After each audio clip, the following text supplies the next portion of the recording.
नमस्कार, लुधियाना खबरनामा वेखण वाले सारे दर्शकों का स्वागत है। मैं हाँ परविंदर। तमाम खबरों ते नज़र पाउने आ। शुरुआत करते हैं सुर्खियां दे नाल।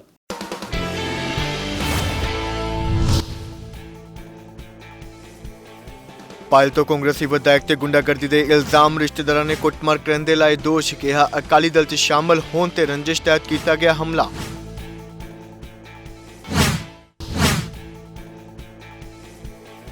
इमीग्रेशन दफ्तर के बाहर विद्यार्थियों ने लाया धरना, रिफ्यूजल आने तो बाद लाखों रुपए फसन ते जताई चिंता। भारतीय किसान यूनियन के वलों विद्यार्थियों के धरने का समर्थन।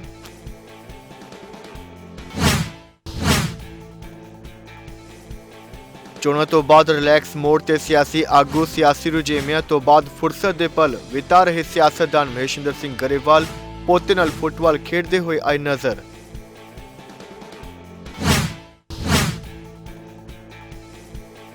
फिलौर तो अकाली बसपा के उम्मीदवार बलदेव सिंह खैरा के वलों धन्नवाद रैली, चोणां च लोकां वलों दिते गए समर्थन लई कीता धन्नवाद। अकाली दल बसपा गठजोड़ की जित का कीता दावा।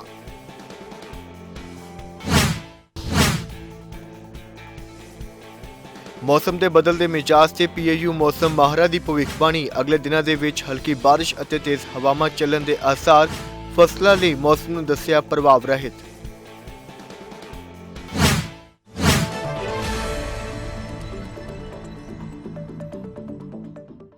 बुलेटिन का आगाज करते हैं। सब तो पहले गल करांगे पायल की, जिथे कि कांग्रेस के विधायक लखवीर लखा के उपर उन्होंने रिश्तेदारों वालों ही हमला करने के इल्जाम लगाए गए हैं। इन्ना ही नहीं, पीड़िता के वालों यह भी इल्जाम लगाया गया है कि लखवीर लखा के दबाव पाने तो बाद हस्पताल के विच उन्होंने इलाज तक भी नहीं मुहैया करवाया गया, जिस तो बाद पायल तो अकाली दल बसपा के उम्मीदवार डॉक्टर जसप्रीत सिंह बीजा और कुछ अकाली बसपा आगुआं के वलों SMO पायल डॉक्टर हरप्रीत सेखो नूं मंग पत्र सौंपया गया, जिस तो बाद उन्होंने हस्पताल के विच दाखला दिता गया ते इलाज किया गया। इस मौके लखा के रिश्तेदारों का कहना है कि वह बीते दिन श्रोमणी अकाली दल में शामिल हुए सन।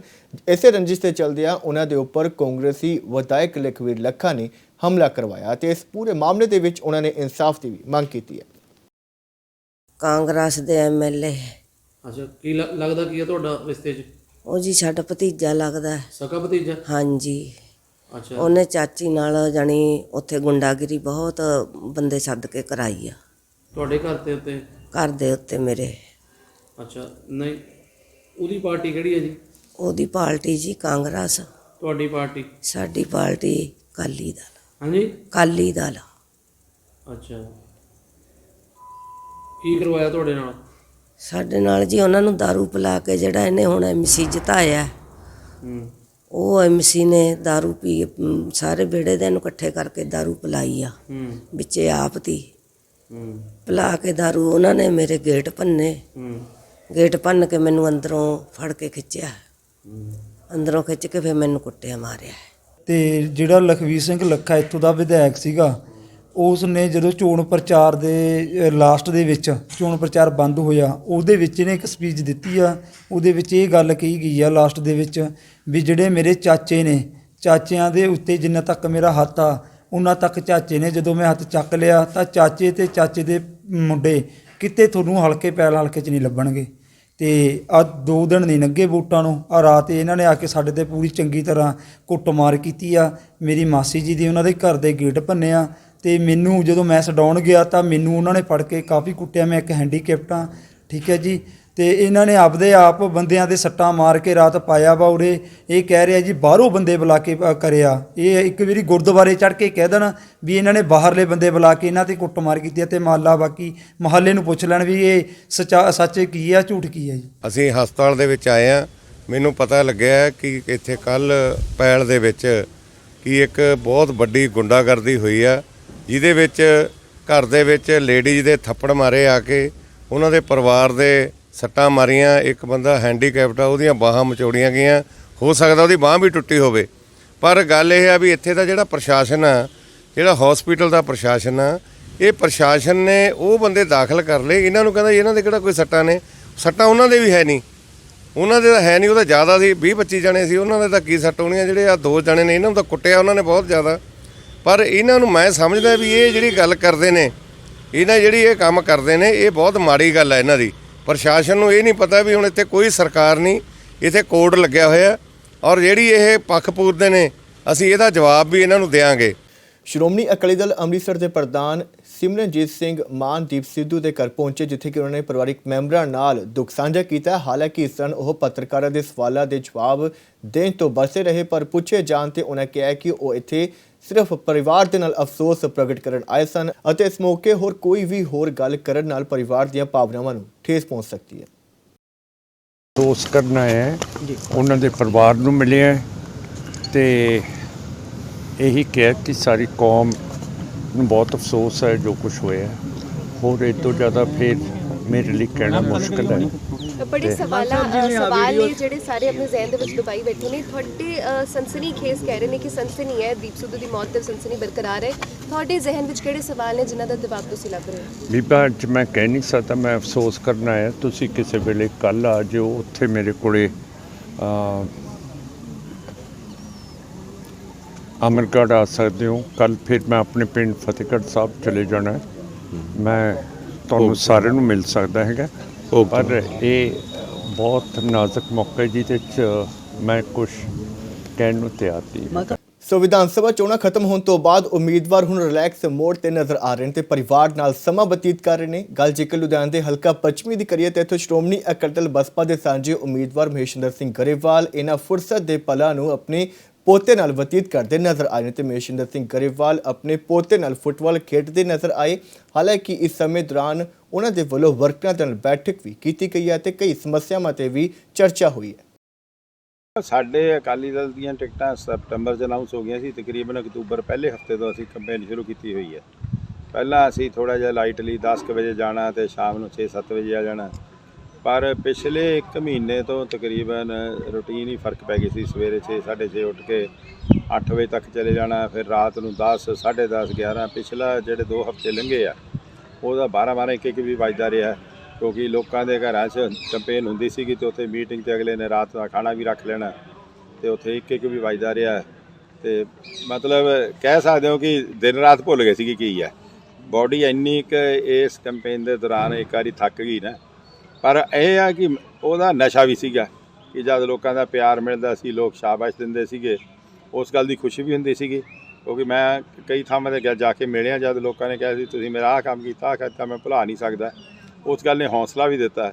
ਪਰ ਅੱਜ ਸਵਾਦ ਆ ਗਿਆ, ਇੱਕ ਤਾਂ ਸਵੇਰੇ ਆਰਾਮ ਨਾਲ ਉੱਠੇ, ਆਰਾਮ ਨਾਲ ਨਹਾਤੇ ਧੋਤੇ, ਪਾਠ ਪੂਜਾ ਕੀਤੀ ਤੇ ਹੁਣ ਬੱਚਿਆਂ ਨਾਲ ਖੇਡਦੇ ਸੀਗੇ ਤੇ ਹੁਣ ਸੰਗਤ ਆ ਰਹੀ ਹੈ ਤੇ ਇਹਨਾਂ ਨੂੰ ਮਿਲ ਰਹੇ। ਉਧਰ ਦੂਜੇ ਪਾਸੇ ਪੰਜਾਬ ਖੇਤੀਬਾੜੀ ਯੂਨੀਵਰਸਿਟੀ ਦੇ ਵਿਦਿਆਰਥੀਆਂ ਦੇ ਵੱਲੋਂ ਆਪਣੀਆਂ ਮੰਗਾਂ ਨੂੰ ਲੈ ਕੇ ਧਰਨਾ ਪ੍ਰਦਰਸ਼ਨ ਲਗਾਤਾਰ ਜਾਰੀ ਹੈ। ਦਰਅਸਲ ਇਹਨਾਂ ਵਿਦਿਆਰਥੀਆਂ ਦੇ ਵੱਲੋਂ ਆਨਲਾਈਨ ਪੇਪਰ ਲੈਣ ਦੀ ਮੰਗ ਕੀਤੀ ਜਾ ਰਹੀ ਹੈ। ਵਿਦਿਆਰਥੀਆਂ ਦਾ ਕਹਿਣਾ ਹੈ ਕਿ ਉਹਨਾਂ ਦੀਆਂ ਕਲਾਸਾਂ ਆਨਲਾਈਨ ਲੱਗੀਆਂ ਨੇ ਤੇ ਹੁਣ ਪੇਪਰ ਵੀ ਆਨਲਾਈਨ ਹੀ ਲਏ ਜਾਣ, ਨਹੀਂ ਤਾਂ ਉਹਨਾਂ ਦੇ ਵੱਲੋਂ ਇਹ ਸੰਘਰਸ਼ ਇਸ ਤਰ੍ਹਾਂ ਜਾਰੀ ਰੱਖਿਆ ਜਾਏਗਾ। ਪੰਜਾਬ ਖੇਤੀਬਾੜੀ ਯੂਨੀਵਰਸਿਟੀ ਦੇ ਵਿੱਚ ਪਿਛਲੇ ਕੁਝ ਦਿਨਾਂ ਤੋਂ ਲਗਾਤਾਰ ਸਟੂਡੈਂਟਸ ਵੱਲੋਂ ਧਰਨਾ ਲਗਾ ਕੇ ਰੋਸ ਪ੍ਰਦਰਸ਼ਨ ਕੀਤਾ ਜਾ ਰਿਹਾ। ਰੋਸ ਪ੍ਰਦਰਸ਼ਨ ਕਰਨ ਦਾ ਕਾਰਨ ਹੈਗਾ ਜਿਹੜਾ ਵੀ ਐਜੂਕੇਸ਼ਨ ਆਨਲਾਈਨ ਹੋਈ, ਪੇਪਰ ਯੂਨੀਵਰਸਿਟੀ ਵੱਲੋਂ ਆਫਲਾਈਨ ਲਏ ਜਾ ਰਹੇ ਨੇ, ਜਿਸ ਦੇ ਵਿਰੋਧ ਦੇ ਵਿੱਚ ਇਹਨਾਂ ਵੱਲੋਂ ਲਗਾਤਾਰ ਇੱਥੇ ਹੀ ਬੈਠ ਰਹੇ ਨੇ, ਇੱਥੇ ਹੀ ਸੌਂ ਰਹੇ ਨੇ। ਤੁਸੀਂ ਤਸਵੀਰਾਂ 'ਚ ਦੇਖ ਸਕਦੇ ਹੋ, ਇੱਥੇ ਹੀ ਰਾਤ ਨੂੰ ਸੌਣ ਦਾ ਸਾਰਾ ਗੱਦੇ ਬਿਸਤਰੇ ਇੱਥੇ ਹੀ ਰੱਖੇ ਹੋਏ ਨੇ, ਸਟੂਡੈਂਟ ਬੈਠੇ ਨੇ। ਇਹਨਾਂ ਦਾ ਇਹੀ ਮੰਗ ਆ, ਜਦ ਤੱਕ ਜਿਹੜੀ ਯੂਨੀਵਰਸਿਟੀ ਦੀ ਮੈਨੇਜਮੈਂਟ ਆ ਇਹ ਨਹੀਂ ਮੰਨਦੀ ਵੀ ਉਹਨਾਂ ਦੇ ਪੇਪਰ ਨੇ ਜਿਹੜੇ ਆਨਲਾਈਨ ਹੀ ਲਏ ਜਾਣਗੇ, ਜਿਸ ਤਰ੍ਹਾਂ ਨਾਲ ਆਨਲਾਈਨ ਪੜ੍ਹਾਈ ਹੋਈ ਆ। ਲੇਕਿਨ ਤੁਸੀਂ ਦੇਖ ਸਕਦੇ ਹੋ ਹੱਥਾਂ ਦੇ ਵਿੱਚ ਬੈਨਰ ਫੜੇ ਹੋਏ ਨੇ, PAU ਸਟੂਡੈਂਟ ਯੂਨੀਅਨ ਜਿੰਦਾਬਾਦ ਦੇ ਲਗਾਤਾਰ ਨਾਅਰੇ ਲਗਾ ਰਹੇ ਨੇ। ਇੱਥੇ ਇਹਨਾਂ ਦੇ ਇਹੀ ਡਿਮਾਂਡ ਹੈਗੀ ਆ, ਪੇਪਰ ਜਿਹੜੇ ਨੇ ਇਹ ਆਨਲਾਈਨ ਲਏ ਜਾਣ। ਜਦ ਪੜ੍ਹਾਈ ਆਨਲਾਈਨ ਹੋਈ ਆ, ਕਿਉਂ ਵਿਦਿਆਰਥੀਆਂ ਦੇ ਭਵਿੱਖ ਨਾਲ ਖਿਲਵਾੜ ਕੀਤਾ ਜਾ ਰਿਹਾ ਹੈਗਾ। ਦੂਸਰੀ ਗੱਲ, ਜਿਹੜਾ 17 ਤਰੀਕ ਨੂੰ ਪੇਪਰ ਸੀ ਉਹ ਪੋਸਟਪੋਨ ਜ਼ਰੂਰ ਹੋਏ ਨੇ ਇਹਨਾਂ ਦੇ ਇਸ ਸੰਘਰਸ਼ ਤੋਂ ਬਾਅਦ, ਲੇਕਿਨ ਹਾਲੇ ਤੱਕ ਯੂਨੀਵਰਸਿਟੀ ਵੱਲੋਂ ਇਸ ਤਰ੍ਹਾਂ ਦਾ ਕੋਈ ਵੀ ਜਿਹੜਾ ਮੈਸੇਜ ਕਨਵੇ ਨਹੀਂ ਕੀਤਾ ਗਿਆ ਵੀ ਇਹਨਾਂ ਦੇ ਪੇਪਰ ਜਿਹੜੇ ਨੇ ਆਨਲਾਈਨ ਜਿਹੜੇ ਹੈਗੇ ਆਨਲਾਈਨ ਲਏ ਜਾਣਗੇ। ਗੱਲ ਕਰਾਂਗੇ, ਇੱਥੇ ਸਟੂਡੈਂਟਸ ਲੀਡਰ ਨੇ, ਉਹਨਾਂ ਨਾਲ ਵੀ ਗੱਲ ਕਰਨ ਦੀ ਕੋਸ਼ਿਸ਼ ਕਰਦੇ ਆ। ਕੁਝ ਸਟੂਡੈਂਟ ਕੀ ਕਹਿਣਾ ਚਾਹੁੰਦੇ, ਕਿਸ ਤਰ੍ਹਾਂ ਦਾ ਤੁਹਾਡਾ ਪ੍ਰੋਟੈਸਟ ਹੈਗਾ, ਕੀ ਡਿਮਾਂਡ ਕੀਤੀ ਜਾ ਰਹੀ ਹੈ? ਸਤਿ ਸ਼੍ਰੀ ਅਕਾਲ ਜੀ। ਅਸੀਂ ਜੀ ਅੱਜ ਸਾਡਾ 9ਵਾਂ ਦਿਨ ਹੈ ਪ੍ਰੋਟੈਸਟ ਦਾ ਤੇ ਅਸੀਂ ਕਹਿੰਦੇ ਆ ਕਿ ਜਿਸ ਤਰ੍ਹਾਂ ਸਾਡੀ ਸਟੱਡੀ ਕਰਵਾਈ ਗਈ ਆ ਉਸੇ ਤਰ੍ਹਾਂ ਹੀ ਸਾਡੇ ਆਨਲਾਈਨ ਮੋਡ ਦੇ ਵਿੱਚ ਹੀ ਪੇਪਰ ਲਏ ਜਾਣ। ਤੇ ਅਸੀਂ ਪੂਰਾ 1.5 ਸਾਲ ਘਰ ਬੈਠ ਕੇ ਆਨਲਾਈਨ ਸਟੱਡੀ ਕੀਤੀ ਹੈ। ਜ਼ੂਮ ਐਪ, ਮੀਟ ਐਪ ਰਾਹੀਂ ਸਾਡੀਆਂ ਕਲਾਸਿਸ ਲੱਗੀਆਂ ਨੇ ਤੇ ਅੱਜ ਜਦੋਂ ਪੇਪਰਸ ਐਗਜ਼ਾਮਸ ਦੀ ਡੇਟ ਸ਼ੀਟ ਹੈ ਜਿਹੜੀ ਉਹ ਇਹਨਾਂ ਨੇ ਆਫਲਾਈਨ ਲਈ ਕੱਢ ਦਿੱਤੀ ਹੈ। ਸਾਡਾ ਕੋਈ ਮੈਂਟਲੀ ਉਸ ਤਰ੍ਹਾਂ ਦਾ ਨਹੀਂ ਹੈ ਕਿ ਅਸੀਂ ਆਫਲਾਈਨ ਪੇਪਰ ਇੱਥੇ ਆ ਕੇ ਦੇ ਸਕੀਏ। 3 ਦਿਨਾਂ ਦੇ ਵਿੱਚ ਸਾਨੂੰ 13 ਤਰੀਕ ਨੂੰ ਡੇਟ ਸ਼ੀਟ ਇਹਨਾਂ ਨੇ ਕੱਢੀ ਹੈ ਕਿ ਜੀ 17 ਤਰੀਕ ਤੋਂ ਤੁਹਾਡੇ ਆਫਲਾਈਨ ਐਗਜ਼ਾਮਸ ਨੇ। ਸਿਰਫ 3 ਦਿਨਾਂ ਦੇ ਵਿੱਚ ਅਸੀਂ ਆਪਣੇ ਆਪ ਨੂੰ ਮੈਂਟਲੀ ਉਸ ਤਰ੍ਹਾਂ ਪ੍ਰਿਪੇਅਰ ਨਹੀਂ ਕਰ ਸਕਦੇ ਕਿ ਅਸੀਂ ਇੱਥੇ ਆ ਕੇ ਆਫਲਾਈਨ ਐਗਜ਼ਾਮਸ ਇਹਨਾਂ ਨੂੰ ਦੇ ਸਕੀਏ। ਕੀ ਤਰਕ ਦੇ ਰਹੇ ਨੇ ਵੀ ਅਸੀਂ ਜਿਹੜੇ ਪੇਪਰ ਆਫਲਾਈਨ ਲੈਣੇ ਨੇ, ਤੁਸੀਂ ਆਨਲਾਈਨ ਡਿਮਾਂਡ ਮੰਗ ਕਰਦੇ ਪਏ, ਕੀ ਤਰਕ ਦੇ ਰਹੇ ਨੇ, ਕਿਉਂ ਨਹੀਂ ਲੈ ਰਹੇ ਹੈਗੇ ਆਨਲਾਈਨ ਪੇਪਰ? ਇਹ ਕਹਿੰਦੇ ਨੇ ਕਿ ਜੀ ਇਹਦਾ ਤਾਂ ਕੋਈ ਮਤਲਬ ਤੁਹਾਡੇ ਉਹਦੇ ਨਾਲ ਰਿਲੇਟਡ ਹੈ ਨਹੀਂ ਕਿ ਤੁਹਾਡੀ ਸਟੱਡੀ ਆਨਲਾਈਨ ਹੋਈ ਆ ਜਾਂ ਤੁਸੀਂ ਆਫਲਾਈਨ ਐਗਜ਼ਾਮਸ ਕਿਉਂ ਨਹੀਂ ਦੇਣੇ ਹੈਗੇ। ਇਹ ਕਹਿੰਦੇ ਨੇ ਕਿ ਮਤਲਬ ਆਫਲਾਈਨ ਹੀ ਲੈਣੇ ਨੇ ਅਸੀਂ ਐਗਜ਼ਾਮਸ, ਅਸੀਂ ਤੁਹਾਨੂੰ ਘਰ ਬੈਠ ਕੇ ਐਗਜ਼ਾਮਸ ਨਹੀਂ ਦੇਣ ਦੇਣੇ, ਵੀ ਇੱਥੇ ਹੀ ਤੁਹਾਡੇ ਐਗਜ਼ਾਮੀਨੇਸ਼ਨ ਹਾਲ ਦੇ ਵਿੱਚ ਐਗਜ਼ਾਮਸ ਲੈਣੇ ਨੇ ਅਸੀਂ। ਕੀ ਕਹਿਣਾ ਚਾਹੁੰਦੇ, ਕਿੰਨਾ ਕੁ ਅਸਰ ਪੈ ਰਿਹਾ ਸਟੂਡੈਂਟ ਦੇ, ਜਿਹੜਾ ਭਵਿੱਖ ਤੇ ਅਸਰ ਪੈ ਰਿਹਾ, ਕੀ ਡਿਫਰੈਂਸ ਲੱਗ ਰਿਹਾ, ਕੀ ਤੁਹਾਨੂੰ ਲੱਗ ਰਿਹਾ ਔਖਾ ਵੀ ਜਿਹੜੇ ਸਰ ਇੱਦਾਂ ਜੀ, ਜਿਹੜੇ ਕਈ ਸਟੂਡੈਂਟਸ ਆ ਉਹਨਾਂ ਦੀ ਡਿਗਰੀ ਆਨਲਾਈਨ ਸਟਾਰਟ ਹੋਈ ਸੀ, ਉਹਨਾਂ ਨੂੰ ਬਿਲਕੁਲ ਨਹੀਂ ਐਕਸਪੀਰੀਅੰਸ ਹੈਗਾ ਵੀ ਆਫਲਾਈਨ ਐਗਜ਼ਾਮ 'ਚ ਕਿੱਦਾਂ ਅਪੀਅਰ ਹੋਣਾ ਜੀ। ਉਹਨਾਂ ਨੂੰ ਸਿਟਿੰਗ ਪਲਾਨ ਦਾ ਕੋਈ ਆਈਡੀਆ ਨਹੀਂ, ਉਹਨਾਂ ਨੂੰ ਕੋਈ ਆਈਡੀਆ ਨਹੀਂ ਇਨਵੀਜੀਲੇਟਰਸ ਕਿੱਦਾਂ ਹੁੰਦੇ ਨੇ, ਕਿੱਦਾਂ ਉੱਥੇ ਮਾਹੌਲ ਹੁੰਦਾ ਜੀ। ਉਹਨਾਂ ਨੂੰ ਮਤਲਬ ਇੱਕਦਮ ਔਖਾ ਜੀ ਵੀ ਦੇਖੋ ਸੈਕਿੰਡ ਈਅਰ ਦੇ ਉਹਨਾਂ ਦੇ ਹੁਣ ਮਤਲਬ 1.5 ਸਾਲ ਬਾਅਦ ਸਿੱਧਾ ਫਾਈਨਲ ਐਗਜ਼ਾਮ 'ਚ ਅਪੀਅਰ ਹੋਣਾ ਜੀ। ਫਾਈਨਲ ਐਗਜ਼ਾਮ ਵੀ ਬਹੁਤ ਇੰਪੋਰਟੈਂਟ ਹੁੰਦੇ ਆ ਜੀ, ਠੀਕ ਹੈ ਜੀ। ਪ੍ਰੈਕਟੀਕਲ ਐਗਜ਼ਾਮ ਤੱਕ ਆਨਲਾਈਨ ਹੋ ਗਏ, ਫਿਰ ਥਿਊਰੀ ਦੇ ਐਗਜ਼ਾਮਸ ਨੂੰ ਐਵੇਂ ਲਮਕਾਇਆ ਜਾ ਰਿਹਾ ਜੀ, ਠੀਕ ਹੈ ਜੀ। ਸਾਡਾ 2 ਮਹੀਨੇ ਪਹਿਲਾਂ ਹੀ ਸਮੈਸਟਰ ਡਿਲੇ ਹੋ ਚੁੱਕਿਆ ਸੀਗਾ ਜੀ, ਕਿਉਂਕਿ ਦਸੰਬਰ 'ਚ ਟੀਚਰਸ ਦੀ ਸਟ੍ਰਾਈਕ ਚੱਲ ਰਹੀ ਸੀ, ਨਾਨ ਟੀਚਿੰਗ ਸਟਾਫ ਦੀ ਸਟ੍ਰਾਈਕ ਚੱਲ ਰਹੀ ਸੀ। ਉਸ ਤੋਂ ਬਾਅਦ ਇਹ ਹੁਣ ਹੋਰ ਡਿਲੇ ਕਰ ਰਹੇ ਆ ਜੀ, ਤੇ ਉੱਪਰੋਂ ਮੀਨਸ ਬੱਚਿਆਂ ਨੂੰ ਇਹ ਵੀ ਨਹੀਂ ਪਤਾ ਜੀ ਵੀ ਪੇਪਰ ਕਿੱਦਾਂ ਦਾ ਹੋਣਾ, ਕਿਉਂਕਿ ਹੁਣ ਤੱਕ ਸਾਰੇ ਪੇਪਰ MCQ ਫਾਰਮ 'ਚ ਹੋਏ ਆ ਜੀ, ਗੂਗਲ ਫਾਰਮ 'ਚ ਹੋਏ ਆ। ਹੁਣ ਇਹ ਕਹਿੰਦੇ ਆਬਜੈਕਟਿਵ ਪਲੱਸ ਸਬਜੈਕਟਿਵ ਵੀ ਲਿਖਣਾ ਜੀ। ਫਿਰ ਟਾਈਮ ਲਿਮਿਟ ਹੁੰਦੀ ਹੈ ਜੀ, ਬੱਚਿਆਂ ਦੀ ਰਾਈਟਿੰਗ ਪ੍ਰੈਕਟਿਸ ਡਿਸਕੰਟੀਨਿਊ ਹੋ ਚੁੱਕੀ ਸੀ ਜੀ ਆਨਲਾਈਨ ਕਰਕੇ, ਕਿਉਂਕਿ ਨੋਟਸ ਬਣੇ ਬਣਾਏ ਦਿੰਦੇ ਸੀਗੇ ਬੱਚਿਆਂ ਨੂੰ। ਹੈਂਡ ਰਿਟਨ ਨੋਟਸ ਬਣਾਉਣ ਦੀ ਬਿਲਕੁਲ ਪ੍ਰੈਕਟਿਸ ਨਹੀਂ ਹੈਗੀ ਜੀ, ਉਹ ਬਸ ਉੱਥੋਂ ਪੜ੍ਹ ਕੇ ਤੇ ਉਹਦੇ ਹਿਸਾਬ ਨਾਲ MCQ ਬੇਸ ਤੇ ਉਹ ਪ੍ਰੈਪਰੇਸ਼ਨ ਕਰਦੇ ਸੀ ਜੀ। ਸਬਜੈਕਟਿਵ ਪ੍ਰੈਪਰੇਸ਼ਨ ਦਾ ਵੀ ਕੋਈ ਬੱਚਿਆਂ ਨੂੰ ਐਕਸਪੀਰੀਅੰਸ ਨਹੀਂ ਹੈਗਾ ਜੀ ਹੁਣ। ਉੱਪਰੋਂ ਟੀਚਿੰਗ ਵੀ ਇੱਦਾਂ ਆਬਜੈਕਟਿਵ ਬੇਸ ਦੇ ਨਾਲ ਹੀ ਹੁੰਦੀ ਸੀ ਵੀ ਉੱਦਾਂ ਹੀ ਪੇਪਰ ਹੋਣਾ, ਉੱਦਾਂ ਦੀ ਟੀਚਿੰਗ ਹੋ ਗਈ ਜੀ। ਹੁਣ ਇਹ ਬਸ ਆਹੀ ਮੇਨ ਪ੍ਰੋਬਲਮਸ ਹੈ ਜਿਹਦੇ ਕਰਕੇ ਬੱਚੇ ਚੱਲ ਰਹੇ। ਕੀ ਕਹਿਣਾ ਚਾਹੁੰਦੇ ਭਾਜੀ, ਕਿਸ ਤਰ੍ਹਾਂ ਲੱਗਦਾ ਹੈ ਕਿ ਕੋਈ ਡਿਮਾਂਡ ਤੁਹਾਡੀਆਂ ਪੂਰੀਆਂ ਹੋਣਗੀਆਂ ਜਾਂ ਹਲੇ ਵੀ ਉਹੀ ਪੇਚ ਫਸਿਆ ਹੋਇਆ ਯੂਨੀਵਰਸਿਟੀ ਦੇ ਨਾਲ? ਦੇਖੋ ਜੀ, ਸਾਨੂੰ ਐ ਲੱਗਦਾ ਪਰਸਨਲੀ ਤੌਰ ਤੇ ਜਾਂ ਗਰੁੱਪ ਤੌਰ ਤੇ ਵੀ ਸਾਡਾ 80% ਮਸਲਾ ਹੱਲ ਹੋ ਚੁੱਕਿਆ ਹੈ। ਪਹਿਲਾਂ ਯੂਨੀਵਰਸਿਟੀ ਐਂ ਕਹਿ ਰਹੀ ਸੀ ਵੀ ਤੁਹਾਡੇ ਆਫਲਾਈਨ ਐਗਜ਼ਾਮਸ ਹੋਣਗੇ, ਹੁਣ ਆਫਲਾਈਨ ਦੀ ਗੱਲ ਤਾਂ ਛੱਡ ਗਏ, ਹੁਣ ਆਨਲਾਈਨ ਦੇ ਵਿੱਚ ਸ਼ਰਤਾਂ ਕੁਝ ਰੱਖ ਰਹੇ ਨੇ ਜਾਂ ਥਰਡ ਪਾਰਟੀ ਜਾਂ ਵਗੈਰਾ ਵਗੈਰਾ। ਪਰ ਅਸੀਂ ਐਂ ਕਿਹਾ ਜਿੱਦਾਂ ਅਸੀਂ ਪੜ੍ਹੇ ਆ, ਜਿੱਦਾਂ ਅਸੀਂ ਪਹਿਲਾਂ ਪੇਪਰ ਦਿੱਤੇ, ਅਸੀਂ ਉਵੇਂ ਹੀ ਪੇਪਰ ਦੇਣੇ ਆ। ਬਾਕੀ ਜੇ ਨਹੀਂ ਹੋਊਗਾ, ਅਸੀਂ ਬੈਠੇ ਆ ਇੱਥੇ ਦਿਨ ਰਾਤ ਬਸ ਧਰਨੇ ਦੇ ਉੱਤੇ, ਸਾਡੇ ਪੇਰੈਂਟਸ ਵੀ ਇਨਵੋਲਵ ਹੋਣਗੇ। ਇਸ ਤੋਂ ਬਾਅਦ 'ਚ ਅੱਜ ਦਾ ਦਿਨ ਦੇਖਣਾ। ਇਹ ਲੱਗਦਾ ਹੈਗਾ ਕੁਝ ਨਾ ਕੁਝ ਤੁਹਾਡਾ ਵੀ ਹੋਊਗਾ, ਕਿਸਾਨ ਜਥੇਬੰਦੀਆਂ ਵੀ ਤੁਹਾਡਾ ਸਾਥ ਦੇ ਰਹੀਆਂ ਨੇ ਕਿ ਨਹੀਂ ਦੇ ਰਹੀਆਂ, ਇਹਦੇ ਬਾਰੇ ਕੀ ਕਹਿਣਾ? ਦੇਖੋ ਜੀ, ਕੱਲ ਜਦੋਂ ਸਰਦਾਰ ਜਗਜੀਤ ਸਿੰਘ ਡੱਲੇਵਾਲ ਜੀ ਸਾਡੇ ਨਾਲ ਆ ਕੇ ਬੈਠੇ, PAU ਦੇ ਅੰਡਰ ਗ੍ਰੈਜੂਏਟ ਸਟੂਡੈਂਟਸ ਨੂੰ ਹਮਾਇਤ ਦਿੱਤੀ, ਤਾਂ ਸਾਨੂੰ ਬੜੀ ਹੈਰਾਨੀ ਤੇ ਖੁਸ਼ੀ ਹੋਈ ਕਿ ਉਹਨਾਂ ਨੂੰ ਇਸ ਗੱਲ ਦਾ ਪਤਾ ਲੱਗਿਆ ਕਿਵੇਂ ਕਿਸਾਨ ਯੂਨੀਅਨ ਨੂੰ ਇਹ ਸੋਸ਼ਲ ਮੀਡੀਆ ਦੀ ਤਾਕਤ ਨਾਲ ਉਹਨਾਂ ਕੋਲ ਆਵਾਜ਼ ਪਹੁੰਚੀ। ਤਾਂ ਉਹਨਾਂ ਨੇ ਕਿਹਾ ਕਿ ਅਸੀਂ ਜਦੋਂ ਦੇਖ ਰਹੇ ਸੀ ਸੋਸ਼ਲ ਮੀਡੀਆ ਉੱਪਰ, ਤਾਂ ਪੰਜਾਬ ਐਗਰੀਕਲਚਰ ਯੂਨੀਵਰਸਿਟੀ ਕਿਸਾਨਾਂ ਦੀ ਯੂਨੀਵਰਸਿਟੀ ਆ, ਤਾਂ ਅਸੀਂ ਦੇਖਿਆ ਕਿ ਸਟੂਡੈਂਟਾਂ ਦੀ ਗੱਲ ਸੁਣਨੀ ਚਾਹੀਦੀ ਆ।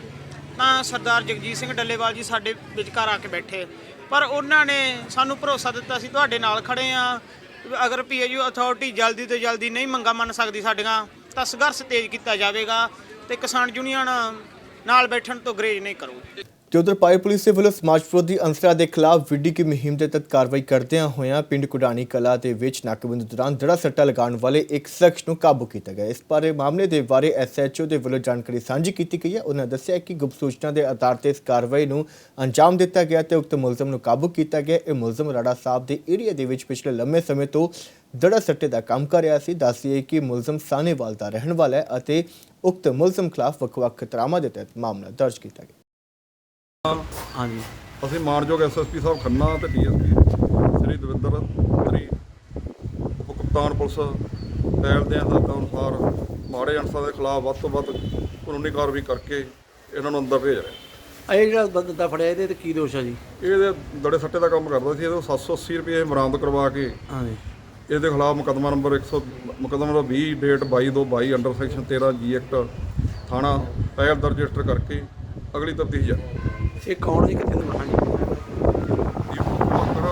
ਅਵਿਨਾਸ਼ ਭਵਾਕਰ ਵਾਸੀ ਵਾਰਡ ਨੰਬਰ 8 ਸਾਹਨੇਵਾਲਾ।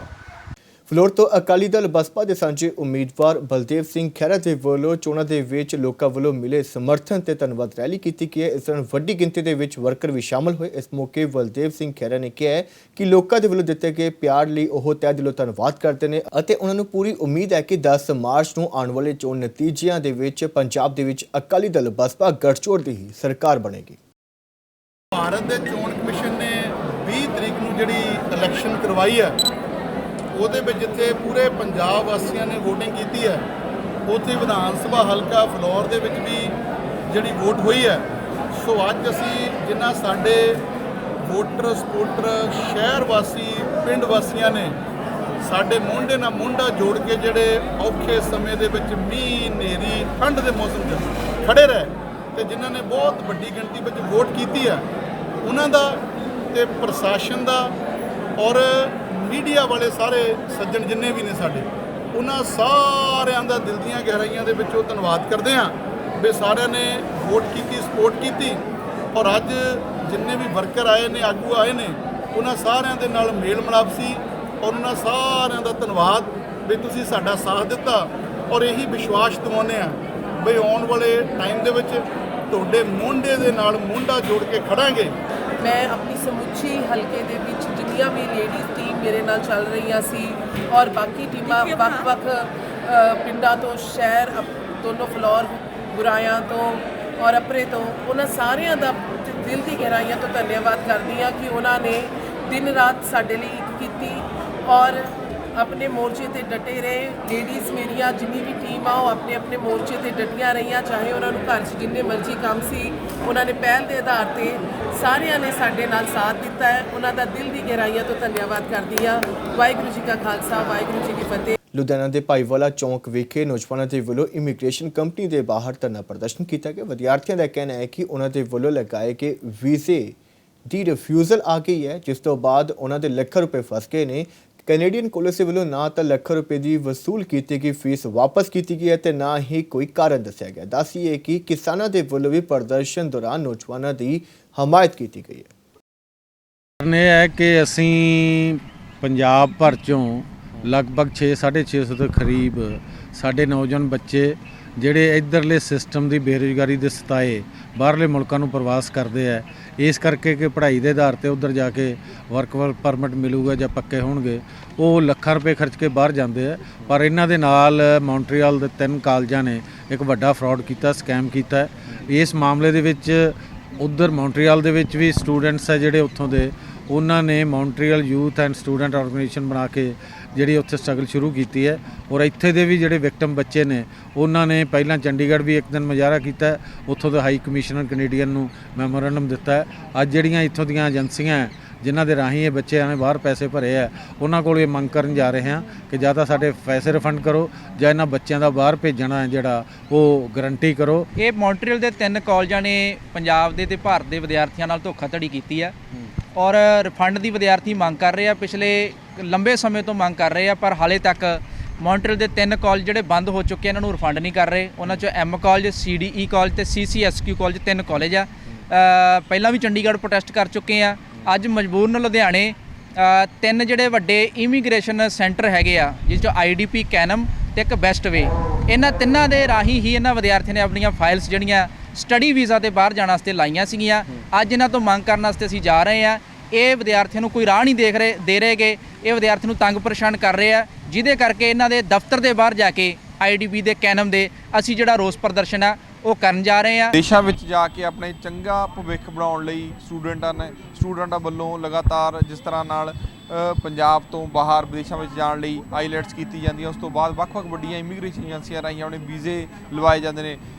ਪਰ ਲੁਧਿਆਣਾ ਦੇ ਵਿੱਚ ਅੱਜ ਇਸ ਤਰ੍ਹਾਂ ਦਾ ਮੰਜ਼ਰ ਦੇਖਣ ਨੂੰ ਮਿਲਿਆ ਕਿ ਸੈਂਕੜੇ ਨੌਜਵਾਨ ਅੱਜ ਇੱਕ ਵੱਡੀ ਇਮੀਗ੍ਰੇਸ਼ਨ ਜਿਹੜੀ ਕੰਪਨੀ ਉਹਦੇ ਬਾਹਰ ਧਰਨਾ ਲਾ ਕੇ ਰੋਸ ਪ੍ਰਦਰਸ਼ਨ ਕਰ ਰਹੇ ਨੇ। ਇਹਨਾਂ ਵੱਲੋਂ ਆਰੋਪ ਹੈਗਾ ਇਹਨਾਂ ਦੇ ਜਿਹੜੇ ਵੀਜ਼ੇ ਰਿਫਿਊਜ਼ਲ ਹੋਈ ਆ, ਨਾ ਤਾਂ ਭਾਰਤ ਸਰਕਾਰ ਵੱਲੋਂ ਕੁਝ ਕੀਤਾ ਜਾ ਰਿਹਾ, ਨਾ ਹੀ ਜਿਹੜੀ ਕੰਪਨੀਆਂ ਨੇ ਵੀਜ਼ੇ ਲਾਏ ਸੀਗੇ, ਵੀਜ਼ੇ ਲਵਾਉਣ ਲਈ ਫਾਈਲਾਂ ਦਿੱਤੀਆਂ ਸੀ, ਉਹਨਾਂ ਨੇ ਲੱਖਾਂ ਰੁਪਏ ਨੂੰ ਲਿਆ, ਨਾ ਉਹਨਾਂ ਵੱਲੋਂ ਕੁਝ ਕੀਤਾ ਜਾ ਰਿਹਾ ਹੈਗਾ। ਇਹਨਾਂ ਵੱਲੋਂ ਲੰਬੇ ਸਮੇਂ ਤੋਂ ਸੰਘਰਸ਼ ਕੀਤਾ ਜਾ ਰਿਹਾ। ਜਿਸ ਤਰ੍ਹਾਂ ਕੈਨੇਡਾ ਮੌਂਟਰੀਅਲ ਦੇ ਵਿੱਚ ਇਹਨਾਂ ਨੇ ਆਪਣੇ ਵੀਜ਼ੇ ਲਈ ਅਪਲਾਈ ਕੀਤਾ ਸੀ, ਲੇਕਿਨ ਉੱਥੋਂ ਰਿਫਿਊਜ਼ਲ ਹੋਈ ਆ। ਉੱਥੇ ਕਈ ਕਾਲਜ ਜਿਹੜੇ ਬੰਦ ਹੋ ਗਏ ਨੇ। 600 ਦੇ ਕਰੀਬ ਸਟੂਡੈਂਟ ਜਿਹੜਾ ਭਾਰਤ ਦੇ ਵਿੱਚ, ਇਸ ਤੋਂ ਇਲਾਵਾ 1100 ਸਟੂਡੈਂਟ ਉੱਥੇ ਆ ਜਿਨ੍ਹਾਂ ਦਾ ਭਵਿੱਖ ਖਤਰੇ 'ਚ ਆ। ਇੱਥੇ ਸਟੂਡੈਂਟਸ ਬੈਠੇ ਨੇ, ਉਹਨਾਂ ਨਾਲ ਵੀ ਅਸੀਂ ਗੱਲ ਕਰਾਂਗੇ ਉਹ ਕੀ ਕਹਿਣਾ ਚਾਹੁੰਦੇ ਨੇ। ਮੈਂ ਵੀ ਬਾਕੀ ਬੱਚੇ ਦੀ ਤਰ੍ਹਾਂ ਇਹਨਾਂ ਕਾਲਜਾਂ ਵਿੱਚ ਫਾਈਲ ਅਪਲਾਈ ਕੀਤੀ ਸੀ। ਮੈਂ 2020 ਸਤੰਬਰ ਇਨਟੇਕ ਵਿੱਚ ਲਾਇਆ ਸੀ ਕੈਨਮ ਵਾਲੇ ਦੀ ਰੈਫਰੈਂਸ ਦੇ ਥਰੂ। ਕੈਨਮ ਵਾਲਿਆਂ ਵੱਲੋਂ ਮੈਨੂੰ ਇਹੀ ਫੀਡਬੈਕ ਮਿਲਿਆ ਸੀ ਕਿ ਬਹੁਤ ਵਧੀਆ ਕਾਲਜ ਆ, ਇੱਥੇ ਜਾ ਕੇ ਤੁਹਾਡਾ ਕਰੀਅਰ ਵਧੀਆ ਹੋ ਸਕਦਾ ਆ। ਅਤੇ ਉਸ ਤੋਂ ਬਾਅਦ ਜਿਹੜਾ ਆ ਕਿ 2020 ਤੋਂ ਮੈਂ ਆਪਣੇ ਪਹਿਲਾਂ ਰਿਜ਼ਲਟ ਦੀ ਵੇਟ ਕੀਤੀ 1 ਸਾਲ, ਤੇ ਉਸ ਤੋਂ ਬਾਅਦ ਰਿਜ਼ਲਟ ਨੈਗੇਟਿਵ ਆਉਂਦਾ ਆ। ਬਟ ਉਸ ਤੋਂ ਬਾਅਦ ਜਿਹੜਾ ਪ੍ਰੋਸੀਜਰ ਹੁੰਦਾ ਕੈਨੇਡਾ ਗਵਰਨਮੈਂਟ ਵੱਲੋਂ, ਇਹ ਪ੍ਰੋਸੀਜਰ ਸੈੱਟ ਆ ਕਿ ਜੇ ਕਿਸੇ ਦਾ ਸਟੱਡੀ ਵੀਜ਼ਾ ਰਿਫਿਊਜ਼ ਆ ਜਾਂਦਾ ਤਾਂ ਜਿਹੜੇ ਉਹਨੇ 15 ਲੱਖ ਇਨਵੈਸਟ ਕੀਤੇ ਹੁੰਦੇ ਆ ਉਹ 30 ਤੋਂ 45 ਦਿਨਾਂ ਵਿੱਚ ਵਾਪਸ ਹੋਣੇ ਚਾਹੀਦੇ। ਉਹ ਰਿਫੰਡ ਪਾਲਿਸੀਆਂ ਸਾਡੇ ਕੋਲ ਆ, ਤੇ ਉਸ ਦੇ ਬਾਵਜੂਦ ਵੀ ਜਿਹੜਾ ਹੈ ਅਸੀਂ ਹਜੇ ਤੱਕ ਸਾਨੂੰ 6 ਮਹੀਨੇ ਦੇ ਕਰੀਬ ਹੋ ਚੁੱਕਾ ਆ, ਅਸੀਂ ਆਪਣੇ ਪੈਸੇ ਦੀ ਵੇਟ ਕਰ ਰਹੇ ਹਾਂ ਤੇ ਹਜੇ ਤੱਕ ਸਾਡਾ ਪੈਸਾ ਨਹੀਂ ਹੋਇਆ, ਵਾਪਸ ਨਹੀਂ ਹੋ ਰਿਹਾ। ਤੇ ਜਿਹੜੇ ਕੈਨਮ ਇੰਸਟੀਟਿਊਸ਼ਨ ਜਿਨ੍ਹਾਂ ਦੇ ਥਰੂ ਅਸੀਂ ਬੱਚੇ ਨੇ ਅਪਲਾਈ ਕੀਤਾ, ਉਹ ਹੁਣ ਆਪਣੇ ਹੱਥ ਖੜੇ ਕਰ ਰਹੇ, ਉਹ ਕਹਿ ਰਹੇ ਇਹਦੇ ਵਿੱਚ ਸਾਡਾ ਕੋਈ ਰੋਲ ਨਹੀਂ ਹੈ, ਤੁਸੀਂ ਕਾਲਜ ਨਾਲ ਖੁਦ ਗੱਲ ਕਰ ਸਕਦੇ ਹੋ। ਅਸੀਂ ਹੁਣ ਇਹਨਾਂ ਦੇ ਬਾਹਰ ਤਾਂ ਇਕੱਠੇ ਹੋਏ ਹਾਂ ਕਿ ਜੇ ਤੁਸੀਂ ਇਸ ਟਾਈਮ ਨਹੀਂ ਸਾਡੇ ਨਾਲ ਖੜੇ ਤਾਂ ਤੁਹਾਨੂੰ ਅੱਗੇ ਵੀ ਕਿਸੇ ਫਾਇਦੇ ਦੀ ਰਿਸਪੌਂਸਿਬਿਲਟੀ ਲੈਣ ਦਾ ਹੱਕ ਨਹੀਂ ਆ। ਸਾਨੂੰ ਸਾਡਾ ਰਿਫੰਡ ਚਾਹੀਦਾ ਤੇ ਆਈਡੀਪੀ ਕੰਪਨੀ ਇਸ ਟਾਈਮ ਤੇ ਕਹਿ ਰਹੀ ਹੈ ਕਿ ਤੁਹਾਡਾ ਰਿਫੰਡ ਆਊਗਾ, ਬਟ ਆਊਗਾ ਇਹ ਕਹਿ ਰਹੀ ਹੈ, ਬਟ ਇਹ ਨਹੀਂ ਪਤਾ ਕਿ ਉਹ ਕਿੰਨੇ ਟਾਈਮ ਤੱਕ ਆਊਗਾ ਵੀ ਜਾਂ ਨਹੀਂ ਆਊਗਾ। ਸਾਨੂੰ ਸਾਡੇ ਰਿਫੰਡ ਚਾਹੀਦੇ ਆ, ਤਾਂ ਮਤਲਬ ਚਾਹੀਦੇ ਆ। ਜਿਹੜਾ ਸੁਪਨਾ ਸੀਗਾ ਉੱਥੇ ਕੈਨੇਡਾ ਜਾਣ ਦਾ, ਉਹ ਟੁੱਟ ਗਿਆ ਹੈ। ਉਹ ਤਾਂ ਹੁਣ ਹੈ ਹੀ ਆ, ਬਟ ਜੋ ਸਾਡੇ ਪੇਰੈਂਟਸ ਦੀ ਕਿਰਤ ਕਮਾਈ ਆ, ਉਹ ਪੈਸੇ ਤਾਂ ਵਾਪਸ ਆਣ। ਸੁਪਨਾ ਤਾਂ ਫਿਰ ਵੀ ਬਣ ਸਕਦਾ, ਬਟ ਪੈਸੇ ਨਹੀਂ ਉਹ ਦੇ ਰਹੇ ਹੈਗੇ। ਸਭ ਤੋਂ ਵੱਡੀ ਪ੍ਰੋਬਲਮ ਹੈ ਸਾਡੀ, ਇਸ ਕਰਕੇ ਜਿਹੜਾ ਸਾਡਾ ਅਗਲਾ ਫਿਊਚਰ ਹੈ ਉਹ ਵੀ ਪੂਰਾ ਪਾਣੀ ਦੇ ਵਿੱਚ ਹੀ ਹੈ ਤੇ ਡੁੱਬ ਗਿਆ ਇੱਕ ਤਰ੍ਹਾਂ ਨਾਲ। ਬਿਲਕੁਲ, ਤੁਸੀਂ ਦੇਖਿਆ ਜਿਸ ਤਰ੍ਹਾਂ ਨਾਲ ਜਿਹੜਾ ਵਿਦੇਸ਼ਾਂ ਵਿੱਚ ਜਾਣ ਦਾ ਜਿਹੜਾ ਸੁਪਨਾ ਹੈਗਾ ਨੌਜਵਾਨਾਂ ਦਾ, ਉਸ ਨੂੰ ਲੈ ਕੇ ਕਈ ਵਾਰ ਉਹਨਾਂ ਦੇ ਪਰਿਵਾਰਾਂ ਨੂੰ ਉਹਨਾਂ ਨੂੰ ਬੜਾ ਮੁਸ਼ਕਲ ਦਾ ਸਾਹਮਣਾ ਕਰਨਾ ਪੈ ਰਿਹਾ। ਇਹ ਵੀ ਜਿਹੜੇ ਸਟੂਡੈਂਟਸ ਨੇ, ਤਕਰੀਬਨ 1100 ਸਟੂਡੈਂਟ ਜਿਹੜਾ ਵਿਦੇਸ਼ ਜਾ ਚੁੱਕੇ ਆ, ਉੱਥੇ ਕਾਲਜ ਬੰਦ ਹੋ ਗਏ, ਕਿਸੇ ਹੋਰ ਕਾਲਜ 'ਚ ਉਹਨਾਂ ਨੂੰ ਹੁਣ ਜਿਹੜੇ ਕਾਲਜ ਬੰਦ ਹੋਏ ਨੇ ਨਹੀਂ ਅੱਗੇ ਐਡਮਿਸ਼ਨ ਦਵਾਈ। ਉਸ ਤੋਂ ਇਲਾਵਾ ਜਿਹੜੇ 633 ਵਿਦਿਆਰਥੀ ਇੱਥੇ ਬੈਠੇ ਨੇ, ਉਹਨਾਂ ਦਾ ਵੀ ਜਿਹੜਾ ਭਵਿੱਖ ਜਿਹੜਾ ਖਤਰੇ ਵਿੱਚ ਦਿਖਾਈ ਦੇ ਰਿਹਾ। ਉਹਨਾਂ ਵੱਲੋਂ ਜਿਹੜਾ ਹੈਗਾ ਅੱਜ ਵੱਡੀਆਂ ਇਮੀਗ੍ਰੇਸ਼ਨ ਏਜੰਸੀਆਂ ਨੇ ਉਹਨਾਂ ਦੇ ਬਾਹਰ ਅੱਜ ਧਰਨਾ ਲਗਾਇਆ ਗਿਆ। ਉਹਨਾਂ ਨੇ ਦੱਸਿਆ ਜਿਸ ਤਰ੍ਹਾਂ ਨਾਲ ਕੈਨਮ, ਆਈਡੀਬੀ, ਬੈਸਟ ਵੇ, ਇਹ ਜਿਨ੍ਹਾਂ ਰਾਹੀਂ ਉਹਨਾਂ ਨੇ ਆਪਣੀਆਂ ਫਾਈਲਾਂ ਜਿਹੜੀਆਂ ਅਪਲਾਈ ਕੀਤੀਆਂ ਸੀ, ਕਿ ਸਾਲ ਬਾਅਦ ਜਿਹੜੀ ਰਿਫਿਊਜ਼ਲ ਆਈ ਆ, ਉਸ ਤੋਂ ਬਾਅਦ ਪਰੇਸ਼ਾਨ ਹੋ ਕੇ ਆਪਣੇ ਪੈਸਿਆਂ ਦਾ ਰਿਫੰਡ ਲੈਣ ਲਈ ਲਗਾਤਾਰ ਧਰਨੇ ਪ੍ਰਦਰਸ਼ਨ ਕੀਤੇ ਜਾ ਰਹੇ ਨੇ। ਅੱਜ ਲੁਧਿਆਣਾ ਦੇ ਵਿੱਚ ਇਹਨਾਂ ਵੱਲੋਂ ਫਿਰੋਜ਼ਪੁਰ ਰੋਡ 'ਤੇ ਧਰਨਾ ਲਗਾਇਆ ਗਿਆ ਹੈਗਾ ਇਮੀਗ੍ਰੇਸ਼ਨ ਕੰਪਨੀ ਦੇ ਬਾਹਰ। ਕਿਸਾਨ ਜਥੇਬੰਦੀਆਂ ਵੀ ਇਹਨਾਂ ਦਾ ਸਾਥ ਦੇ ਰਹੇ ਨੇ ਕਿ ਕਈ ਵਾਰ ਜਿਹੜਾ ਸੁਪਨਾ ਹਮੇਸ਼ਾ ਕਈ ਵਾਰ ਸੁਪਨਾ ਹੀ ਰਹਿ ਜਾਂਦਾ। ਉਸੇ ਤਰ੍ਹਾਂ ਨਾਲ ਇਹ ਵਿਦਿਆਰਥੀ ਕਾਫੀ ਪਰੇਸ਼ਾਨ ਨੇ, ਇਹਨਾਂ ਦੇ ਪਰਿਵਾਰਕ ਮੈਂਬਰ ਪਰੇਸ਼ਾਨ ਨੇ, ਤੇ ਇਹਨਾਂ ਨੇ ਇਹੀ ਡਿਮਾਂਡ ਕੀਤੀ ਆ ਸਾਡੇ ਪੈਸੇ ਇਹ ਵਾਪਸ ਕਰਾਏ ਜਾਣ, ਚਾਹੇ ਭਾਰਤ ਸਰਕਾਰ ਵਿੱਚ ਪਵੇ ਚਾਹੇ ਕੈਨੇਡੀਅਨ ਗਵਰਨਮੈਂਟ ਪਵੇ, ਇਹਨਾਂ ਦੇ ਪੈਸੇ ਵਾਪਸ ਕਰਾਏ ਜਾਣ। ਜਿਹੜੇ ਕੰਪਨੀਆਂ ਵੱਲੋਂ ਇਹਨਾਂ ਨਾਲ ਧੋਖਾਧੜੀ ਕੀਤੀ ਗਈ ਉਹਨਾਂ 'ਤੇ ਜਿਹੜਾ ਹੈਗਾ ਬਣਦੀ ਕਾਰਵਾਈ ਕੀਤੀ ਜਾਵੇ। ਲੁਧਿਆਣਾ ਤੋਂ ਕੈਮਰਾ ਪਰਸਨ ਰਾਹੁਲ ਦੇ ਨਾਲ ਤਰਸੇਮ ਪਾਂਦਾ। ਉਧਰ ਪੰਜਾਬ ਭਰ ਦੇ ਵਿੱਚ ਬਦਲਦੇ ਮੌਸਮ ਦੀ ਗੱਲ ਕਰੀਏ ਤਾਂ ਇਸ ਨੂੰ ਲੈ ਕੇ ਪੰਜਾਬ ਖੇਤੀਬਾੜੀ ਯੂਨੀਵਰਸਿਟੀ ਦੇ ਮੌਸਮ ਵਿਭਾਗ ਦੇ ਮਾਹਰ ਡਾਕਟਰ ਪ੍ਰਭਜੋਤ ਕੌਰ ਨੇ ਗੱਲਬਾਤ ਕਰਦਿਆਂ ਦੱਸਿਆ ਕਿ 24 ਫਰਵਰੀ ਤੱਕ ਮੌਸਮ ਇੰਜ ਹੀ ਬਣੇ ਰਹਿਣ ਦੀ ਸੰਭਾਵਨਾ ਅਤੇ ਆਉਣ ਵਾਲੇ ਕੁਝ ਦਿਨਾਂ ਦੇ ਵਿੱਚ ਤੇਜ਼ ਹਵਾਵਾਂ ਵੀ ਚੱਲ ਸਕਦੀਆਂ ਨੇ ਅਤੇ ਕਿਤੇ ਹਲਕੀ ਤੋਂ ਦਰਮਿਆਨੀ ਬਾਰਿਸ਼ ਹੋ ਸਕਦੀ ਹੈ। ਇਸ ਦੇ ਨਾਲ ਉਹਨਾਂ ਕਿਹਾ ਕਿ ਫਸਲਾਂ ਨੂੰ ਇਹ ਮੌਸਮ ਜ਼ਿਆਦਾ ਪ੍ਰਭਾਵਿਤ ਨਹੀਂ ਕਰੇਗਾ। 20 ਫਰਵਰੀ ਨੂੰ ਚੋਣਾਂ ਹੋਣ ਤੋਂ ਬਾਅਦ ਪੰਜਾਬ ਦਾ ਸਿਆਸੀ ਮਾਹੌਲ ਬਦਲਿਆ ਦਿਖਾਈ ਦੇ ਰਿਹਾ। ਜਿਸ ਤਰ੍ਹਾਂ ਨਾਲ 10 ਮਾਰਚ ਨੂੰ ਸਿਆਸੀ ਮਾਹੌਲ ਦਾ ਪਤਾ ਲੱਗੂ, ਕਿਸ ਤਰ੍ਹਾਂ ਦਾ ਮੌਸਮ ਹੈਗਾ ਸਿਆਸੀ ਮਾਹੌਲ ਦਾ। ਲੇਕਿਨ ਉਸ ਤੋਂ ਪਹਿਲਾਂ ਗੱਲ ਕਰਦੇ ਹਾਂ ਮੌਸਮ ਦੀ। ਪੰਜਾਬ ਖੇਤੀਬਾੜੀ ਯੂਨੀਵਰਸਿਟੀ ਦੇ ਮਾਹਰ ਡਾਕਟਰਾਂ ਨਾਲ ਮੌਸਮ ਵਿਭਾਗ ਦੇ ਪ੍ਰਭਜੋਤ ਕੌਰ ਸਿੱਧੂ ਮੈਡਮ ਨਾਲ ਗੱਲ ਕਰਾਂਗੇ ਕਿਸ ਤਰ੍ਹਾਂ ਦਾ ਰਹਿਣੇ ਵਾਲਾ ਹੈਗਾ ਮੌਸਮ। ਹਲੇ ਸਿਆਸੀ ਮਾਹਰ ਤਾਂ ਮੌਸਮ 10 ਮਾਰਚ ਦਾ ਪੰਜਾਬ ਦਾ ਕਿਸ ਤਰ੍ਹਾਂ ਰਹੂ ਨਹੀਂ ਦੱਸ ਪਾ ਰਹੇ, ਲੇਕਿਨ ਪੰਜਾਬ ਦਾ ਜਿਹੜਾ ਮੌਸਮ ਆ ਬਦਲੀ ਹੋਈ ਹਵਾ ਕਿਸ ਤਰ੍ਹਾਂ ਦਾ ਰਹੂਗਾ ਆਉਣ ਵਾਲੇ ਦਿਨਾਂ 'ਚ, ਉਹਦੇ ਲਈ ਗੱਲ ਕਰਾਂਗੇ। ਮੈਡਮ ਕੀ ਕਹਿਣਾ ਚਾਹੋਗੇ, ਕਿਸ ਤਰ੍ਹਾਂ ਦਾ ਮੌਸਮ ਰਹੂ? ਜਿਹੜੀ ਸਾਨੂੰ ਫੋਰਕਾਸਟ ਆਈ ਹੈ ਐਂਡ ਜਾਂ ਸਾਡੀਆਂ ਜਿਹੜੀਆਂ ਕਲਾਊਡ ਪਿਕਚਰਸ ਨੇ ਉਹਨਾਂ ਦੇ ਅਕੋਰਡਿੰਗਲੀ, ਕਿਉਂਕਿ ਪਿਛਲੇ ਦਿਨੋਂ ਆਪਾਂ ਦੇਖਿਆ ਸੀ ਕਾਫੀ ਗਰਮੀ ਹੋ ਗਈ ਸੀ, ਤੇ ਉਹਦੇ ਨਾਲ ਲੋ ਪ੍ਰੈਸ਼ਰ ਕ੍ਰੀਏਟ ਹੋਣ ਦੇ ਨਾਲ ਇੱਕ ਸਿਸਟਮ ਪੰਜਾਬ ਦੇ ਉੱਤੇ ਮੂਵ ਕਰ ਰਿਹਾ ਹੈ। ਇਹ ਸਿਸਟਮ 22 ਫਰਵਰੀ ਤੋਂ ਐਕਟਿਵ ਹੋ ਗਿਆ ਐਂਡ ਤੁਸੀਂ ਦੇਖਿਆ ਹੀ ਹੋਏਗਾ ਕਿ ਆਪਾਂ ਕਾਫੀ ਅੱਜ ਤੇਜ਼ ਹਵਾਵਾਂ ਦੇਖ ਰਹੇ ਹਾਂ। ਇਹ ਸਿਸਟਮ ਫਿਲਹਾਲ 24 ਫਰਵਰੀ ਤੱਕ ਐਕਟਿਵ ਰਹੇਗਾ ਐਂਡ ਇਹਦੇ ਵਿੱਚ ਜ਼ਿਆਦਾ ਤੇਜ਼ ਹਵਾਵਾਂ ਜਿਹੜੀਆਂ ਕਿ 30-40 ਕਿਲੋਮੀਟਰ ਪ੍ਰਤੀ ਘੰਟਾ ਦੀ ਸਪੀਡ ਨਾਲ ਵੀ ਚੱਲ ਸਕਦੀਆਂ ਨੇ, ਤੇ ਨਾਲ ਦੇ ਨਾਲ ਬਾਰਿਸ਼ ਦੀ ਵੀ ਫੋਰਕਾਸਟ ਹੈ। ਬਟ ਜਿਹੜੀ ਵਰਖਾ ਹੈਗੀ ਹੈ ਉਹ ਹਲਕੀ ਤੋਂ ਦਰਮਿਆਨੀ ਹੈ, ਗਰਜ ਚਮਕ ਨਾਲ ਕਿਤੇ ਛਿੱਟੇ ਪੈ ਸਕਦੇ ਆ। ਉਹ ਆਈਸੋਲੇਟਡ ਹੈ, ਬਹੁਤ ਜ਼ਿਆਦਾ ਵਾਈਡ ਸਪਰੈਡ ਨਹੀਂ ਹੈ, ਬਟ ਹਵਾਵਾਂ ਜਿਹੜੀਆਂ ਪੂਰੇ ਪੰਜਾਬ ਦੇ ਵਿੱਚ ਤੇਜ਼ ਚੱਲਣਗੀਆਂ। ਜਿਹੜਾ ਬਾਰਿਸ਼ ਦੇ ਸੰਕੇਤ ਦੇ ਰਹੇ ਹੋ ਪੂਰੇ ਪੰਜਾਬ ਦੇ ਵਿੱਚ ਜਾਂ ਕਿਤੇ ਕੁਝ ਏਰੀਏ ਨੇ ਜਾਂ ਪਹਾੜੀ ਜਾਂ ਨੀਮ ਪਹਾੜੀ ਜਾਂ ਜਿਹੜੀ ਪੱਧਰ ਏਰੀਆ ਉਹਨਾਂ ਦੇ ਵਿੱਚ? ਜਿਹੜੀ ਬਾਰਿਸ਼ ਦੀ ਫੋਰਕਾਸਟ ਹੈ ਉਹ ਜ਼ਿਆਦਾਤਰ ਸਾਡੇ ਜਿਹੜੇ ਨੀਮ ਪਹਾੜੀ ਇਲਾਕੇ ਨੇ, ਜਿਹੜੇ ਨਾਰਦਰਨ ਤੇ ਸੈਂਟਰਲ ਪੰਜਾਬ ਦੇ ਡਿਸਟ੍ਰਿਕਟਸ ਨੇ, ਉਹਨਾਂ 'ਚ ਹੀ ਜ਼ਿਆਦਾ ਬਾਰਿਸ਼ ਦੀ ਫੋਰਕਾਸਟ ਹੈ। ਜਿਹੜਾ ਸਾਊਥ ਵਾਲਾ ਹਿੱਸਾ ਹੈ ਪੰਜਾਬ ਦਾ ਉਹਦੇ ਵਿੱਚ ਕੋਈ ਜ਼ਿਆਦਾ ਬਾਰਿਸ਼ ਦੀ ਫੋਰਕਾਸਟ ਨਹੀਂ ਹੈ, ਬਟ ਤੇਜ਼ ਹਵਾਵਾਂ ਦੀ ਪੂਰੇ ਪੰਜਾਬ ਦੇ ਵਿੱਚ ਹੈ। ਤੇ ਕਿਸ ਤਰ੍ਹਾਂ ਫਸਲਾਂ ਲਈ ਤਾਂ ਨਹੀਂ ਕੋਈ ਨੁਕਸਾਨਦੇਹ? ਜਿਸ ਤਰ੍ਹਾਂ ਕਣਕ ਦੀ ਫਸਲ ਹੌਲੀ ਪੱਕ ਕੇ ਤਿਆਰ ਹੋ ਰਹੀ, ਉਹਦੇ ਲਈ ਤਾਂ ਨਹੀਂ ਕੋਈ ਨੁਕਸਾਨਦੇਹ? ਜਿਹੜੀ ਸਾਡੀ ਕਣਕ ਦੀ ਫਸਲ ਹੈਗੀ ਹੈ ਉਹਦੇ ਵਿੱਚ ਇਸ ਵੇਲੇ ਉਹਦੀ ਫਲਾਰਿੰਗ ਤਕਰੀਬਨ ਹੋ ਗਈ ਹੈ ਜਾਂ ਹੋ ਰਹੀ ਹੈ। ਜਿਹੜੀਆਂ ਅਗੇਤੀਆਂ ਬੀਜੀਆਂ ਕਣਕਾਂ ਸੀ ਉਹਨਾਂ 'ਚ ਫਲਾਰਿੰਗ ਹੋ ਗਈ ਹੈ ਤੇ ਹੁਣ ਉਹ 'ਚ ਸਿੱਟਾ ਬਣਨ ਦੀ ਦਾਣਾ ਬਣਨ ਦੀ ਪ੍ਰਕਿਰਿਆ ਚੱਲ ਰਹੀ ਹੈ। ਜਿਹੜੀਆਂ ਸਾਡੀਆਂ ਲੇਟ ਬੀਜੀਆਂ ਸੀ ਉਹਨਾਂ 'ਚ ਅਜੇ ਫਲਾਰਿੰਗ ਹੋਣੀ ਹੈ। ਸੋ ਓਵਰਆਲ ਕਿਉਂਕਿ ਇਸ ਵੇਲੇ ਸਾਡੀ ਕਣਕ ਦੀ ਫਸਲ ਅਜੇ ਗ੍ਰੀਨ ਅਵਸਥਾ 'ਚ ਹੁੰਦੀ ਹੈ, ਹਰੀ ਅਵਸਥਾ 'ਚ ਹੁੰਦੀ ਹੈ, ਸੋ ਉਹਦੇ 'ਤੇ ਬਹੁਤ ਜ਼ਿਆਦਾ ਫਰਕ ਨਹੀਂ ਪੈਂਦਾ। ਜ਼ਿਆਦਾ ਅਸਰ ਉਦੋਂ ਪੈਂਦਾ ਜਦੋਂ ਸਾਡੀ ਕਣਕ ਦੀ ਫਸਲ ਪੱਕ ਕੇ ਤਿਆਰ ਹੋਈ ਹੁੰਦੀ ਹੈ, ਉਸ ਟਾਈਮ ਦੇ ਉੱਤੇ ਲੌਜਿੰਗ ਜ਼ਿਆਦਾ ਹੁੰਦੀ ਹੈ। ਸੋ ਓਵਰਆਲ ਜਿਹੜਾ ਹੈਗਾ ਆ ਇਸ ਵੇਲੇ ਸਿਰਫ ਹਵਾਵਾਂ ਦਾ ਤੇ ਕਿਤੇ ਕਿਤੇ ਹਲਕੀ ਤੋਂ ਦਰਮਿਆਨੀ ਵਰਖਾ ਦੀ ਕਿੰਨੇ ਦਿਨ ਰਹਿ ਸਕਦਾ ਮੌਸਮ ਇਸ ਤਰ੍ਹਾਂ ਦਾ? ਇਹ 22 ਫਰਵਰੀ ਤੋਂ ਸ਼ੁਰੂ ਹੋ ਕੇ ਆਉਣ ਵਾਲੇ ਜਿਹੜੇ ਸਾਡੇ 48 ਘੰਟੇ ਹੈਗੇ ਆ ਉਹਦੇ ਤੱਕ ਐਕਟਿਵ ਰਹੇਗਾ ਇਹ ਸਿਸਟਮ। ਬਿਲਕੁਲ, ਸਾਨੂੰ ਮੌਸਮ ਵਿਭਾਗ ਮਹਾਰਾ ਨੇ ਦੱਸਿਆ ਕਿਸ ਤਰ੍ਹਾਂ ਨਾਲ ਆਉਣ ਵਾਲੇ ਦਿਨਾਂ ਦੇ ਵਿੱਚ ਜਿਸ ਤਰ੍ਹਾਂ ਨਾਲ ਤੇਜ਼ ਹਵਾਵਾਂ ਪੂਰੇ ਪੰਜਾਬ ਭਰ ਦੇ ਵਿੱਚ ਤੇ ਕਈ ਇਲਾਕਿਆਂ ਦੇ ਵਿੱਚ ਜਿਹੜੀ ਹੈਗੀ ਹਲਕੀ ਤੋਂ ਦਰਮਿਆਨੀ ਬਾਰਿਸ਼ ਵੀ ਹੋ ਸਕਦੀ ਹੈ। ਫਸਲਾਂ ਦੇ ਤਾਂ ਕੋਈ ਜ਼ਿਆਦਾ ਪ੍ਰਭਾਵ ਨਹੀਂ ਹੋਊਗਾ, ਲੇਕਿਨ ਜਿਹੜਾ ਹੈਗਾ ਤੇਜ਼ ਹਵਾਵਾਂ ਨੇ ਉਹਦੇ ਕਰਕੇ ਜ਼ਰੂਰ ਜਿਹੜਾ ਹੈਗਾ ਆਉਣ ਜਾਣ ਵਾਲੇ ਲੋਕਾਂ ਨੂੰ ਪਰੇਸ਼ਾਨੀ ਦਾ ਸਾਹਮਣਾ ਕਰਨਾ ਪੈਂਦਾ, ਲੇਕਿਨ ਬਾਰਿਸ਼ ਵੀ ਹਲਕੀ ਤੋਂ ਦਰਮਿਆਨੀ ਹੋਊਗੀ। ਉਸ ਤੋਂ ਬਾਅਦ ਜਿਹੜਾ ਆਉਣ ਵਾਲੇ ਦਿਨਾਂ ਦੇ ਵਿੱਚ ਮੌਸਮ ਸਾਫ਼ ਦਿਖਾਈ ਦਿੰਦਾ। ਲੁਧਿਆਣਾ ਤੋਂ ਕੈਮਰਾ ਪਰਸਨ ਰੋਹਿਤ ਦੇ ਨਾਲ ਤਰਸੇਮ ਭਾਰਦਵਾਜ। ਤੇ ਹੁਣ ਗੁੰਮਸ਼ੁਦਗੀ ਦੀ ਇੱਕ ਆਮ ਸੂਚਨਾ। ਇਹ ਤਸਵੀਰ ਜੋ ਤੁਸੀਂ ਆਪਣੀ ਸਕਰੀਨ ਤੇ ਦੇਖ ਰਹੇ ਹੋ ਦ੍ਰੋਪਦੀ ਸ਼ਰਮਾ ਦੀ ਹੈ, ਜਿਨ੍ਹਾਂ ਦੀ ਉਮਰ 65 ਸਾਲ ਹੈ ਅਤੇ ਕੱਦ ਲਗਭਗ 5 ਫੁੱਟ ਹੈ, ਰੰਗ ਗੋਰਾ ਹੈ। ਇਹ ਪਿਛਲੇ ਕਾਫੀ ਸਮੇਂ ਤੋਂ ਲਾਪਤਾ ਨੇ। ਪਰਿਵਾਰ ਦੇ ਵੱਲੋਂ ਹਰ ਥਾਂ ਭਾਲ ਕੀਤੇ ਜਾਣ ਤੇ ਵੀ ਇਹਨਾਂ ਬਾਰੇ ਕੁਝ ਪਤਾ ਨਹੀਂ ਚੱਲ ਸਕਿਆ। ਸੋ ਜੇਕਰ ਤੁਹਾਨੂੰ ਇਹਨਾਂ ਦੇ ਬਾਰੇ ਕੋਈ ਵੀ ਜਾਣਕਾਰੀ ਹੋਵੇ ਤਾਂ ਤੁਸੀਂ ਇਸ ਨੰਬਰ ਤੇ ਸੰਪਰਕ ਕਰ ਸਕਦੇ ਹੋ। ਸੰਪਰਕ ਕਰਨ ਦੇ ਲਈ ਨੰਬਰ ਨੋਟ ਕਰ ਲਵੋ 98769 06394 98550 27714। ਜਾਣ ਤੋਂ ਪਹਿਲਾਂ ਇੱਕ ਨਜ਼ਰ ਸੁਰਖੀਆਂ ਤੇ।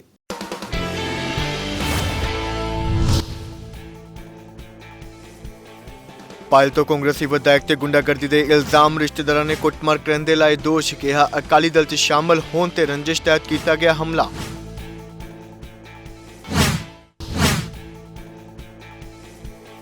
ਇਮੀਗ੍ਰੇਸ਼ਨ ਦਫ਼ਤਰ ਦੇ ਬਾਹਰ ਵਿਦਿਆਰਥੀਆਂ ਨੇ ਲਾਇਆ ਧਰਨਾ। ਰਿਫਿਊਜ਼ਲ ਆਉਣ ਤੋਂ ਬਾਅਦ ਲੱਖਾਂ ਰੁਪਏ ਫਸਣ ਤੇ ਜਤਾਈ ਚਿੰਤਾ। ਭਾਰਤੀ ਕਿਸਾਨ ਯੂਨੀਅਨ ਦੇ ਵੱਲੋਂ ਵਿਦਿਆਰਥੀਆਂ ਦੇ ਧਰਨੇ ਦਾ ਸਮਰਥਨ।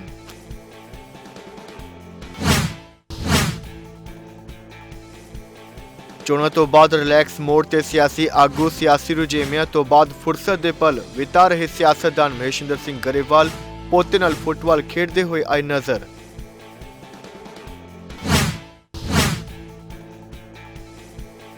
ਫਿਲੌਰ ਤੋਂ ਅਕਾਲੀ ਬਸਪਾ ਦੇ ਉਮੀਦਵਾਰ ਬਲਦੇਵ ਸਿੰਘ ਖਹਿਰਾ ਦੇ ਵੱਲੋਂ ਧੰਨਵਾਦ ਰੈਲੀ। ਚੋਣਾਂ 'ਚ ਲੋਕਾਂ ਵੱਲੋਂ ਦਿੱਤੇ ਗਏ ਸਮਰਥਨ ਲਈ ਕੀਤਾ ਧੰਨਵਾਦ।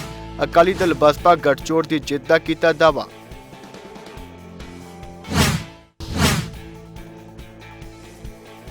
ਮੌਸਮ ਦੇ ਬਦਲਦੇ ਮਿਜਾਜ਼ ਤੇ ਪੀਏਯੂ ਮੌਸਮ ਮਾਹਰਾਂ ਦੀ ਭਵਿੱਖਬਾਣੀ। ਅਗਲੇ ਦਿਨਾਂ ਦੇ ਵਿੱਚ ਹਲਕੀ ਬਾਰਿਸ਼ ਅਤੇ ਤੇਜ਼ ਹਵਾਵਾਂ ਚੱਲਣ ਦੇ ਆਸਾਰ। ਫਸਲਾਂ ਲਈ ਮੌਸਮ ਨੂੰ ਦੱਸਿਆ ਪ੍ਰਭਾਵ ਰਹਿਤ।